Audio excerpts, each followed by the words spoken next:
This is Intelligence Matters, sponsored by Ginkgo Biosecurity, whose cutting-edge biological intelligence platform empowers national security decision-makers to identify and respond to emerging biological threats. Today, we welcome to Intelligence Matters Mr. Matt McKnight. Matt leads biosecurity at Ginkgo Bioworks, an Intelligence Matters podcast sponsor. Biosecurity is Ginkgo's business unit focused on national security and global pandemic response. Prior to building the biosecurity business, Matt spent 4 years as Ginkgo's chief commercial officer. Early in his career, Matt served as an officer in the United States Marine Corps. He completed a degree in history at Dartmouth College and is a graduate of the Joint Degree Program at the Harvard Business School and the Harvard Kennedy School of Government, where he was a Zuckerman Fellow. We're going to take a quick break, and we'll be right back with Matt McKnight to talk about biosecurity and national security.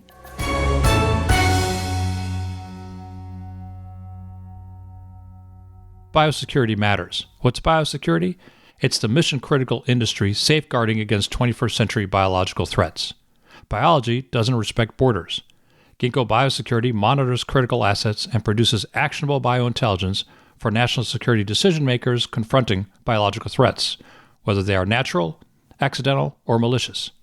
Ginkgo's technology tracks deadly pathogens worldwide, and our globally scaled platform, the first of its kind, detects outbreaks in near real time, deploys AI-powered threat assessments, and identifies the source of a threat, mitigating outbreaks before they become national emergencies. When lives and livelihoods are on the line, every second counts. Ginkgo Biosecurity, the biosecurity partner for an uncertain new era. Learn more at biosecuritymatters.com.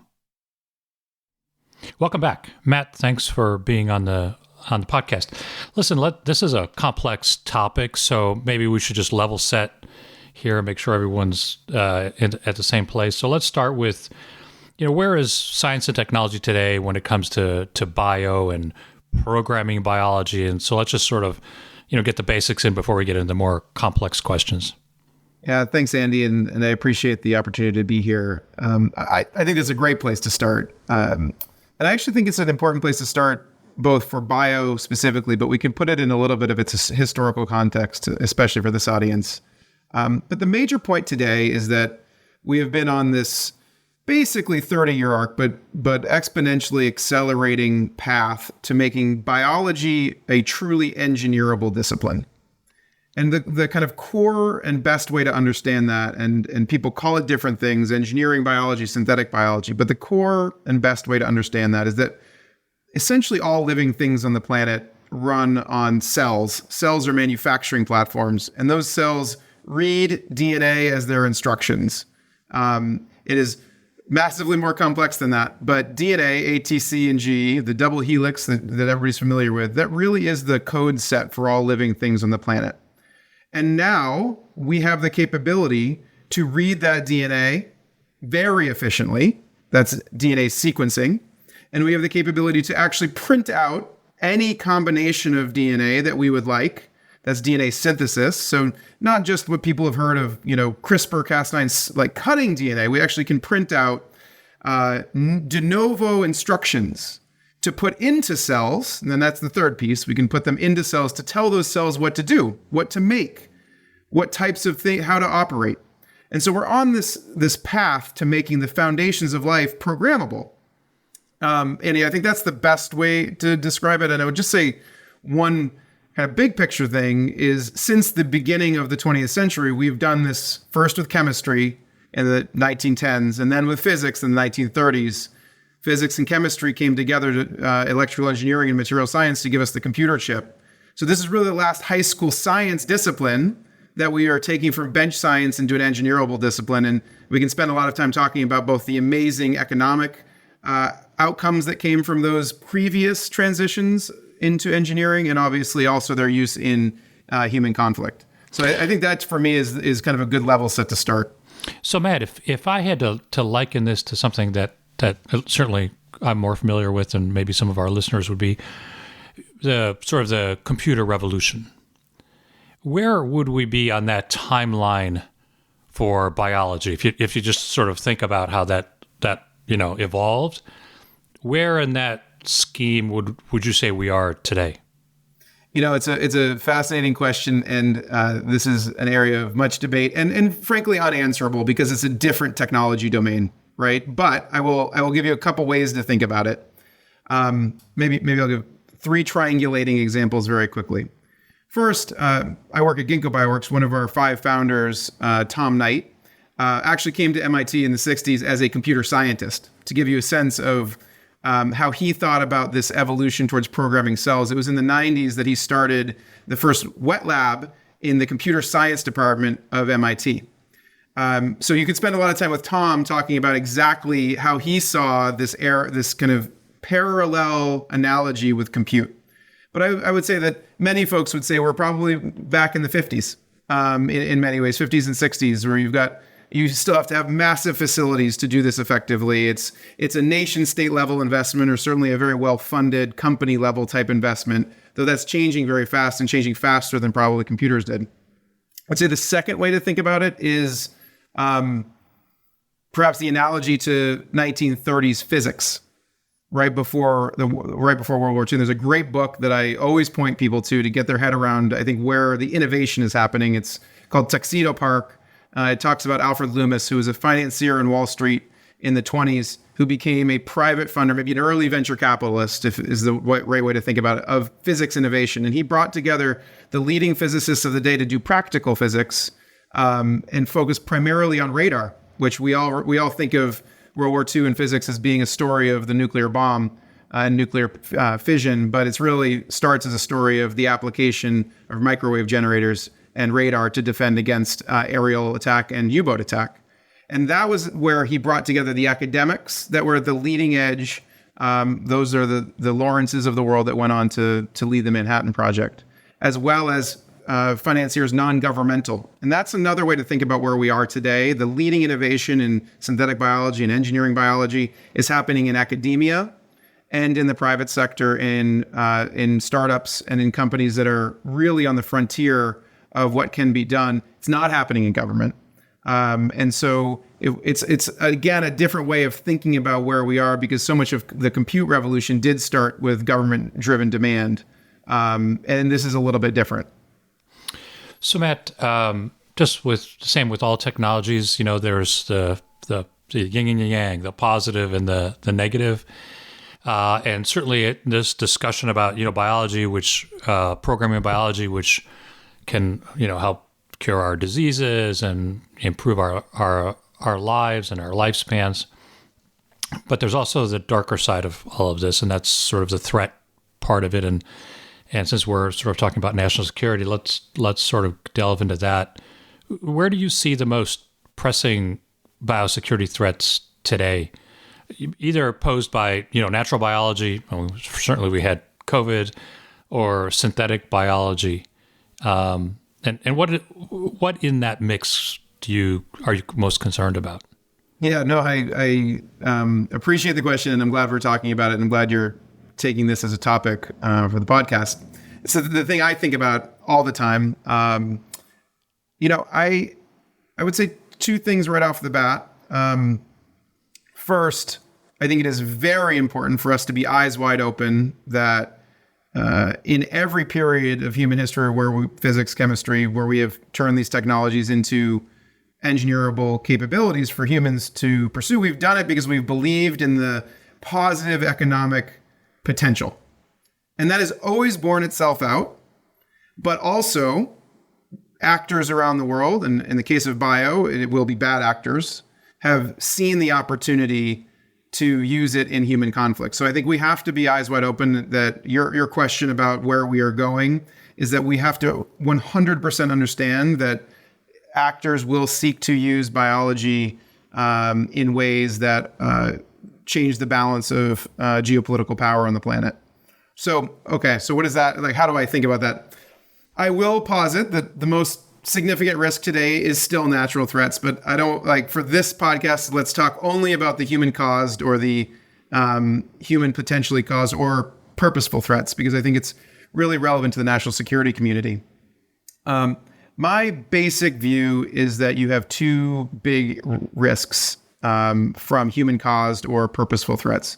One the attractiveness of doing research at the cutting edge of biotechnology for nation states and then well-funded non-nation state actors is such that the amount of investment that is going into cutting edge, not always well-controlled or well-regulated research is increasing exponentially. There's something like 70 plus BSL-4, the most extreme secure labs as a category in the world, being constructed in places all over the world, not just in the US or in China or other places with resources. There's an attractiveness that almost a mandate that countries are feeling that they need to do this research. And that's dangerous because people can make mistakes. And so we've got one big category of just too much activity that's very hard to control.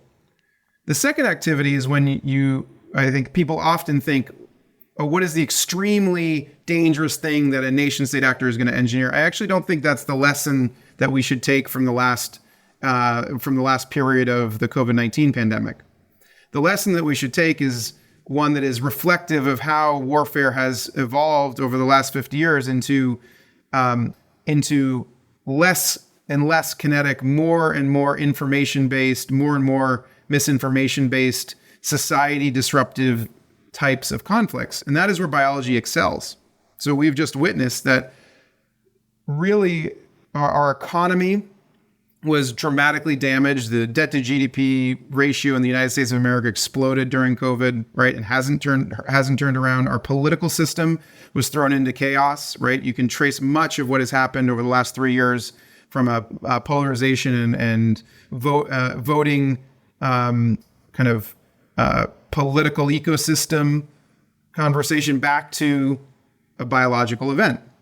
And our changes to mail-in voting and our changes to how we think about communicating with our electorate, all of that back to bio. So I think that's what our adversaries have learned, is that it's still pretty hard to go up against the United States of America in a kinetic fight, whether or not we believe we should be building more mid-range missiles to protect Taiwan. It's a very asymmetric game if you're trying to disrupt the United States of America using not even an engineered biological event, but just something that sows discontent and chaos. And we have very little ability to respond in an effective manner today if you were to look at our defenses. A little bit of a long answer, but I actually think that's why this is complex, is because if you're an adversary seeking to change how the world operates, biology has to look pretty attractive to you right now based on our response to SARS-CoV-2. So, Matt, part of the challenge here certainly is that, and you touched on it, a lot of this technology is dual use, right? You've got a vaccine producing facility that could also be doing something else, for example, right? So, it's very difficult to begin to separate, what's going on in places, right? Incredibly difficult, like absolutely incredibly difficult. So as you think about not only dual-use technologies, but the advent of other technologies that can sort of assist, and the one that really comes to mind, at least initially, is AI, and the democratization of AI is now within the reach of just about anybody who wants it, right? It's not purview of. I mean, if you look back at some of the major developments, they were the purview of the big nation states. Now that's changing, and you've sort of touched on the fact that it's going to be changing in biology as well. So how do you see the nexus of these things, and how does that? I don't want to put words in your mouth, but how does that magnify the threat, or at least the threat landscape?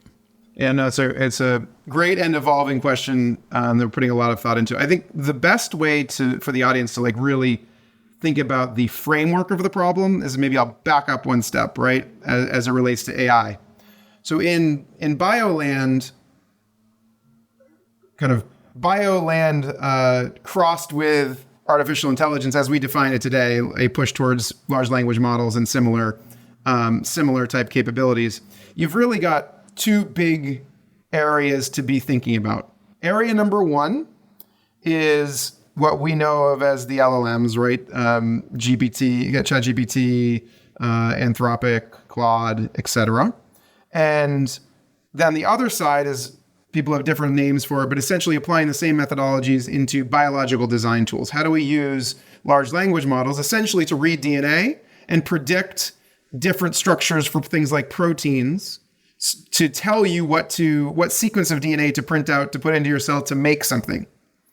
And it's actually a very similar mindset because DNA is A, T, C, and G. It's actually simpler than the English language. There's only 4 letters.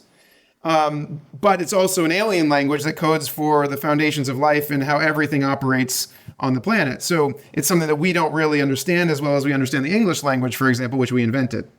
But so you've got a huge group of scientists, largely led by places like the Broad at MIT or Baker Lab in Washington, who just launched a very cool new podcast. That are really on the cutting edge, or AlphaFold. People have heard of the protein design team at Google. Right? These are the types of capabilities really on the cutting edge of how to design actual biological molecules that will do something, like be a new therapeutic, or the inverse, be something dangerous. And those are models similar to what you would imagine in a GPT-4. The second, though, are the traditional LLMs, just a few years old, are those also helping design or helping researchers lower the barriers to designing new capabilities? Those two come together where you have an imagined future where research protocols are being designed by the human language models. They are actually sending messages into the biological design tools to say, design this type of thing. And then they are also instructing robotic manufacturing facilities to actually construct the designs and print something out. That is the actual threat landscape that we're working with. I'll pause because I would love to we can come back to like how to do something about this. But I think the one way to you kind of capture this versus this kind of problem versus, say, a nuclear weapons problem is it looks a lot more like cybersecurity in its end state. We have to do a lot more monitoring of the places where this stuff is happening and have a lot more sophisticated data collection about both activities and the things that are being made. I do think there's a missing technical collection discipline, like we have SIGINT, right? We are missing something called BioInt, to be defined, some thoughts on it, but this is what is happening.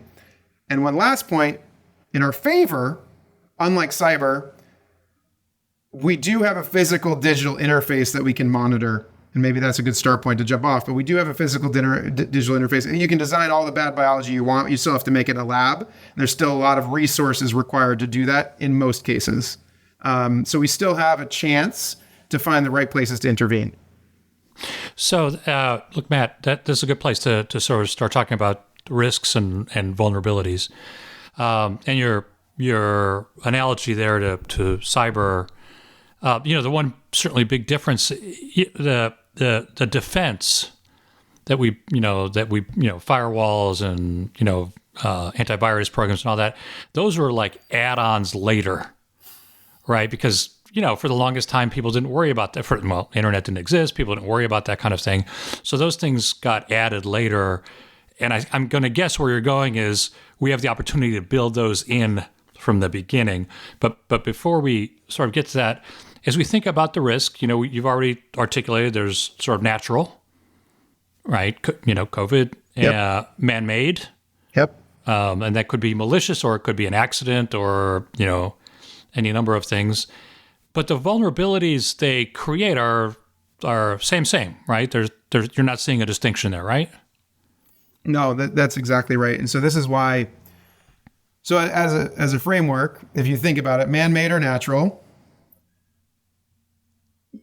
you really can't, unless you're going to change climate change and you're going to stop population growth on the planet, you can't change the likelihood of a natural event. There's like a statistical likelihood of natural events happening.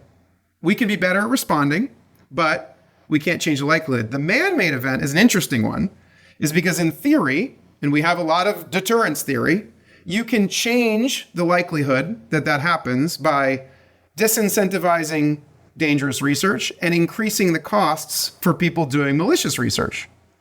And so I think where we have to start is from a new framework for deterrence for bio. And where we kind of first case there is attribution. And to a first order approximation today, we do not have a robust attribution capability on a global level. And why I start with attribution is because we if a bad actor is going to do something, then we need them to recognize that we will know it is them. This is not a grand revelation to this community that's listening to your podcast. But in bio, we're not thinking about it like that. There are pockets that are and starting to and doing some really great work. But I think as a large scale enterprise, we need to get that mindset into our lexicon, and that requires surveillance and monitoring on the scale that we do for nuke or cyber. That's a global scale that we operate on. We don't do that today with bio. That requires investment in the flip of AI tools to be reading and understanding absolutely everything that's happening on the planet. And we can do it. There's code that codes for viruses and other things to understand how pathogens are flowing so we can trace them back to where they emerged from. And that also requires correlating it with all of our other capabilities across the intelligence spectrum to understand the related intelligence that would point you towards a specific origin, in addition to the technical collection of biointelligence. But if we don't fix the scale of aspiration for attribution, then adversaries are not going to see any sort of cost in continuing to do this type of work or evaluating the potential damage to our country, because we won't be able to point to it. And SARS-CoV-2 is the example. And I don't want to say something that is that bothers people here, but I would say, as somebody who served in the Marine Corps and after 9/11, that our inability to, with a definitive certainty as an intelligence community, say where SARS-CoV-2 came from is the single largest intelligence failure, including 9/11, since 1941. And interestingly, that was a failure of radar, essentially a failure of physics detection. And this is a failure of biological detection. And we have to fix it, because it is a glaring klaxon to our adversaries that we won't be able to figure this out. We're going to take a quick break, and we'll be right back with Matt McKnight to talk about biosecurity and national security. Beacon Global Strategies is the premier national security advisory firm. Beacon works side by side with leading companies to help them understand national security policy, geopolitical risk, global technology policy, and federal procurement trends. Beacon's insight gives business leaders the decision advantage. Founded in 2013, Beacon develops and supports the execution of bespoke strategies to mitigate business risk, drive growth, and navigate a complex geopolitical environment. With a bipartisan team and decades of experience, Beacon provides a global perspective to help clients tackle their toughest challenges.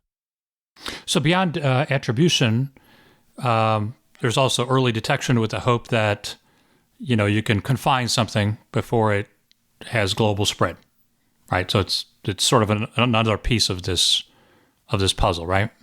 Yeah. So phase one, if piece one is we need to be able to do attribution. Piece two is actually a mindset shift to making this a problem amongst our allies. And so there's a thing called the 100-day mission, and it's a U.S. government priority. It's also in the international community. It's a philosophy that we should be able to go from detection, early detection, left of boom, to mitigation, vaccine or therapeutic or other intervention within 100 days. Now, remember, SARS-CoV-2 was amazing. We did it in 9 months, plus or minus. 100 days is the current aspiration. My view is that we should be thinking about this like we're thinking about going to Mars. It should be 24 hours, but let's start with 100 days.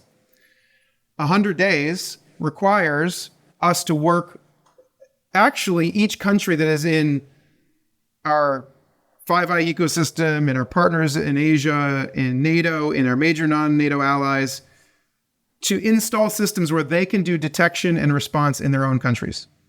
If we can do that, then you're going to have a robust enough detection and response network so you can get early enough and respond enough that also increases your deterrence footing, because adversaries will see that what they do will only cost them. It will not have the impact that they seek. The reason I bring this up is it's a different mindset than the centralized kind of, we'll have 3 or 4 giant manufacturing facilities. I actually think what we need to push towards is a decentralized, distributed national security footing amongst our allies, where each country has robust capabilities for detection, which gives you early warning and coordinated response, like we do in other in other domains of defense. So, Matt, from that perspective, supply chains are, everything is interconnected. And so, if I'm thinking about early detection and mitigation, and if I think about it in a ballistic missile kind of way, right, or ICBM, we have ways to know exactly where something got launched. We can calculate very quickly where it's going. We can figure out how to react. This is very different, right? And this intermingling of supply chains, and it's not probably as easy as saying, well, we think this pathogen was developed by country X, because it could be released somewhere completely different, right? So it seems like it's multiple orders more complex. Is it too big of a knot to figure out, or do you think there are technologies and capabilities available where we could do this? No, I mean, this is great. I mean, it's the ICBM versus suitcase nuke conversation times 1,000, right? So how do we take that same mindset and say, who's actually responsible? It's multi-layered intelligence, but we are missing a collection domain. So I do think that this is, I'll give an example, like practically what we're doing around the world today to start this layered approach. So we run a program in the US that's a CDC program called Traveler Genomic Surveillance. It actually takes wastewater from airplanes that land in US airports and then voluntary nasal swabs. People volunteer to do this.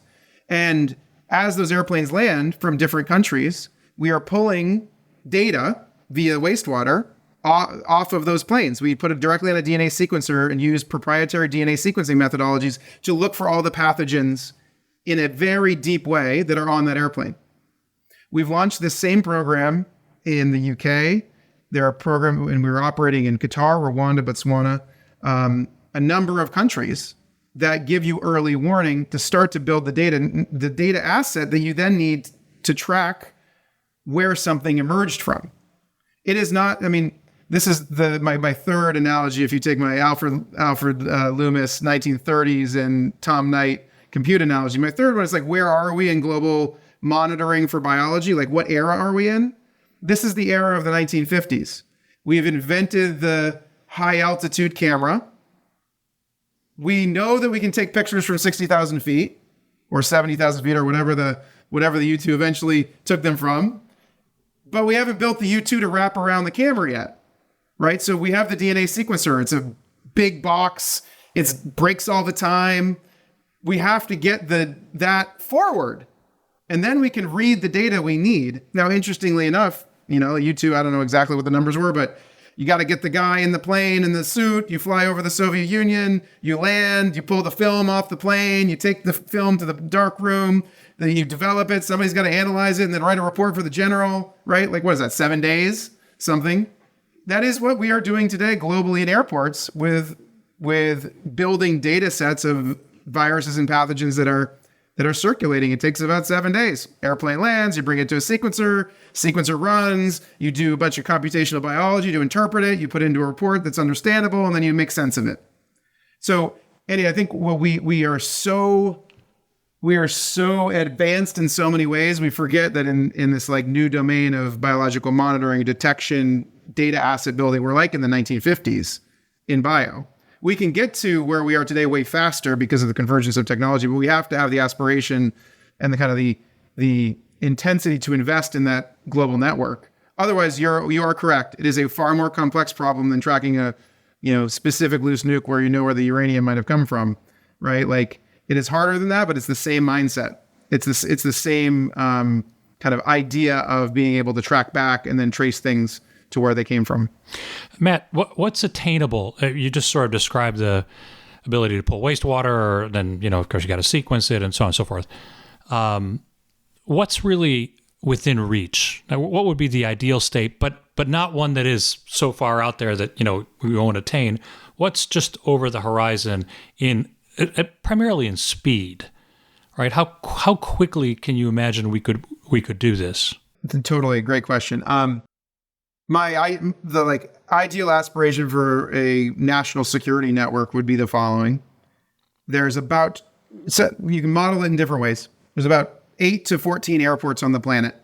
that if you're monitoring those airports in a really deep way with partners and allies, you can build a global understanding that you can then run against models of all sorts, AI and non-AI, to understand how different types of diseases circulate and move. And right now we're building a private network to do that with partners in other nations because they see the national security risk to their own countries. We're always serving other countries in this case, but you could quickly add to that network to get your baseline data collection.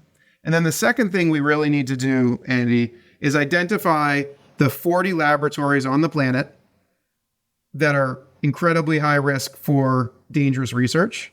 And we need to be doing technical collection. And I mean overtly. It's not my domain to be in the world that you used to live in. With partners who can be influenced via diplomacy to monitor their activities, to upgrade their standards. We do a lot of this work, but I think we need to put 10 to 20x more effort into it. Because you know that in this world, the digital physical interface, which I referred to before, is the critical interface.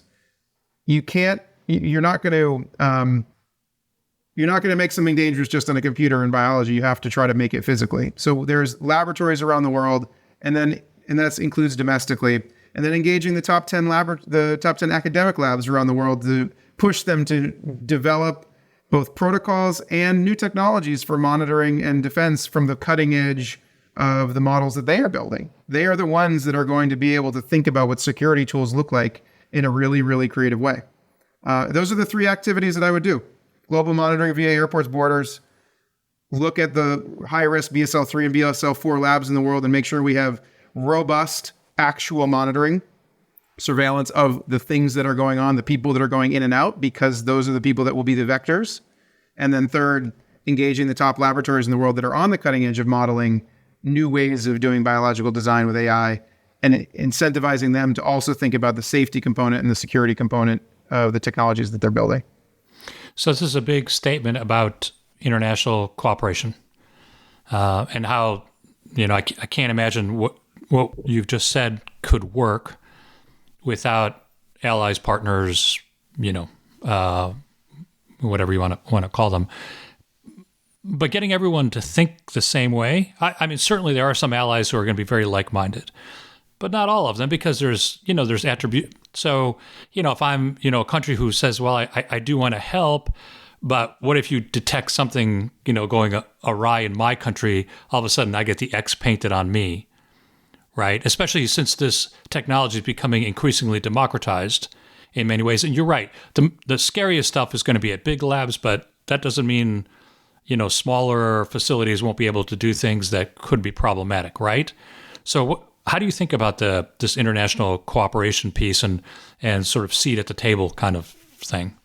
Yeah, I think there's a lot. There are better experts than I on this topic, but should tell you what practically is going on is that countries, I think this idea that nation states have realized that the next frontier of existential risk, one of them at least comes from not being prepared from a biodefense, biosecurity standpoint, is real. It's not just us asking people anymore. We've written good policy documents, but it's actually other countries saying, well, my job is to protect my borders and my people, and I need to dramatically invest in increasing my footing in biosecurity, biodefense, and I know that most things don't originate in my country because of global travel. We've kind of gotten over remember the Omicron case where people said it came from Botswana and Botswana was punished for it. I think we've gotten past that already, Andy, actually. People are already in a place of investing in the technology stack for their own countries. Now it's a cooperation and funding issue.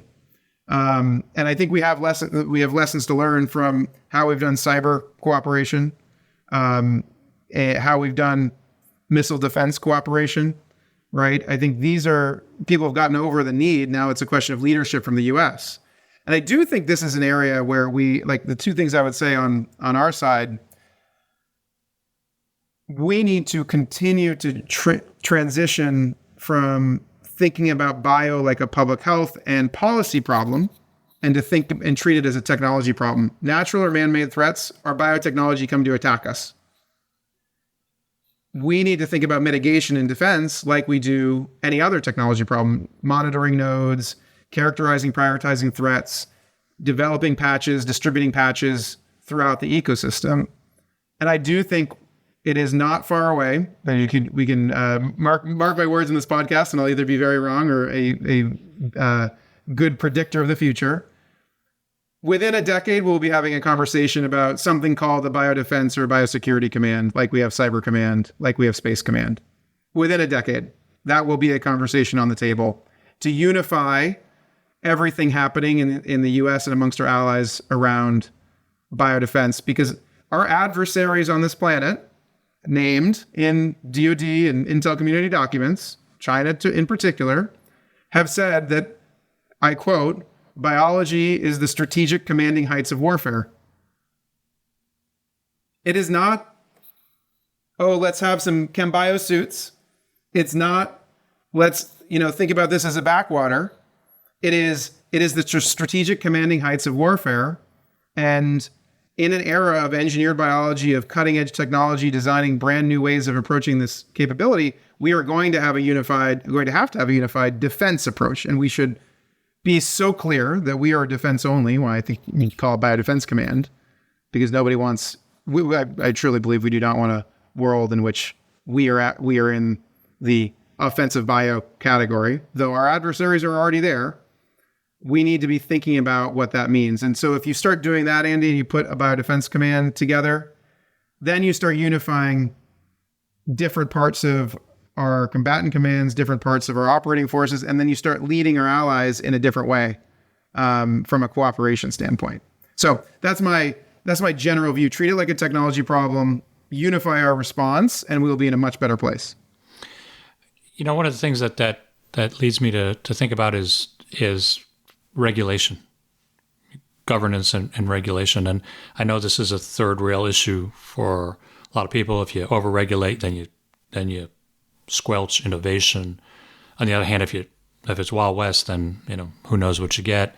We've just sort of begun to go through this with AI and the how do you put guide rails on AI?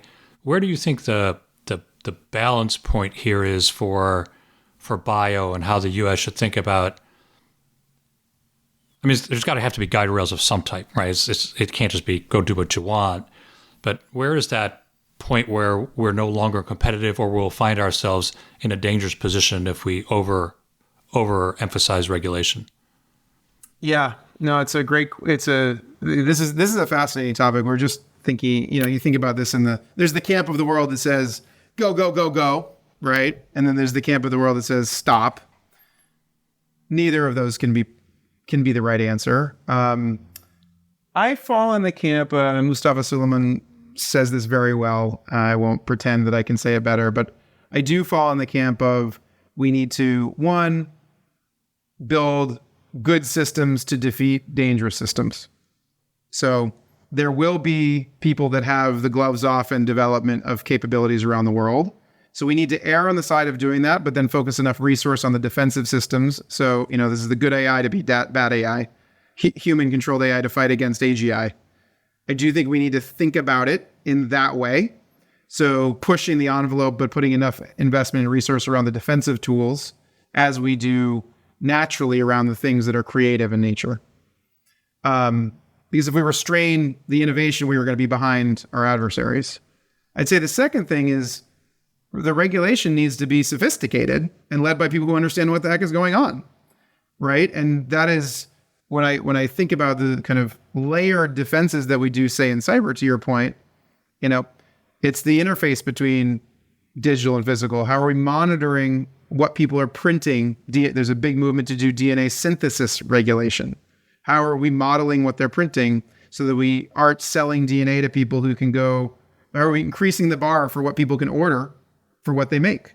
That's a piece of technology that can be layered against also modeling of what people are ordering, also against in specific laboratories. How do we monitor what the activities are, even if we don't stop them, so that we can do essentially alerting of potentially dangerous activities that people might not even know are dangerous, right? And so you have a layered set of regulation that isn't constrictive in nature, if you will, but it is data generating in nature. And I think that's where you want to find yourself in some kind of middle ground. lastly, like this is 1930s physics. Like you have to get in the heads of academia that this is, there are big global forces moving, and the fact is that it is not just one friendly world out there anymore. And this was, academic collaboration in its truest sense should be open and free. And if we are not engaging from a national security community with academia today, domestically and internationally, to understand that there are actors that seek to use the cutting edge of what they're building for ill, then I think we're doing ourselves a disservice. What you're talking about here, Matt, is building, I don't know what a bio resilience and adaptability across the country, and that there's big pieces of that. There's sort of the technology piece, there's a cultural piece, there's an awareness piece, and as we said at the top, a lot of people don't necessarily think about this. Even though we had a pandemic that was only a few short years ago, it's not like we're having to look back to 1918, right? And we've Correct. Sort of moved beyond it. And how do you begin to inculcate this? This kind of, not to have people panicked about biology, right? That's not the point. That's not the point or the goal. It's to make them as aware of this as people were aware of the threat of nuclear weapons during the Cold War, or you name it. You have any ideas? No, that's why you're on the show. Look, as simplistic as it sounds, it's literally everything from doing this, to spending time in my kid's 5th grade class last year. But to be less flippant about it, I do think that we are in an era where, in many categories, technology is moving too fast for any given set of regulators, politicians, human citizens to really grasp it. And so I kind of flip it around a little bit and say we have to create frameworks in a different for how we respond. And part of that is consistent education. Part of that is deploying government resources in ways that support. This is not just because I'm in the private sector today. I flip around all the time, right? Like support the cutting edge of innovation, again, with people who are focused on using them for safety. Like I like the idea of broadly defining a category of government investment on cutting edge technologies for defense. I think that this is a very important movement that's been happening both in the private sector and with government companies like historically Palantir, Anduril now, and others. But there's not an easy answer other than to frame for people that we're in a moment where you just fundamentally are going to be surprised by the technologies that come out in 6 or 12 months. And so you need to prepare for surprise. Right. And that is a resilience strategy. That is not a build a point technology to solve a problem strategy. Matt, this has been fantastic. It's both a little bit frightening, but also there's some hopefulness in that we don't just have to stand by and let it happen. We can get out in front of it. And I think that's part of the message here. 100%. And I'd leave you kind of with a couple thoughts. We really have done a good job, and where I'm hopeful, right? We have done a good job since the Bioweapons Convention and before of, as a global community, addressing the horrific potential of bioweapons being used in human conflict. And we've done so with the tools we have had historically at our disposal, which have been essentially political tools, right? We didn't have the technology to respond. So what is the Bioweapons Convention? It's a political tool.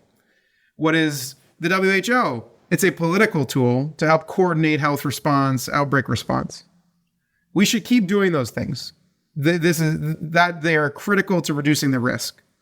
And all I'm saying is that we now have the historical knowledge of how to do this and the technology to build the technological solutions that go along with political solutions to reduce risk even further. Both the risk that something happens and increases the potential that we can quickly respond. And that's the aspirational view. We have people doing it and working on it. And I think that inventing new things like a biointelligence discipline, like we have Sigyn, Maz, and Ju, and thinking about things like, do we organize the intelligence community or the Department of Defense in a more unified way around defense against biological threats? Those are the kind of things that get us there. And then second, we have this vision to colonize Mars.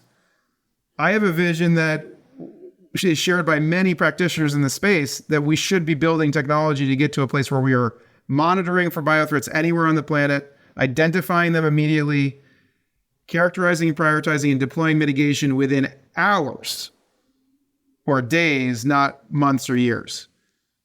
It might take 20 or 30 years, but the more we build each of those pieces of that technology stack that allows us to do it, the closer we're going to get to stopping everything, frankly, to fixing infectious disease. But more importantly, we're going to be able to build more resilience and mitigation for when something inevitably does happen, because it is hard to imagine that in the next 50 years, natural or man-made, my personal view of my current career horizon, knock on wood, that we are not going to have another biological event of a SARS-CoV-2 scale. And we better be ready for it. 50 years is a long time. Matt, thanks so much. This was a fascinating podcast. Thanks, Andy, for having me. That was Matt McKnight. I'm Andy McCreadis. Please join us next week for another episode of Intelligence Matters. And you can always reach us at intelligencematterspod@gmail.com.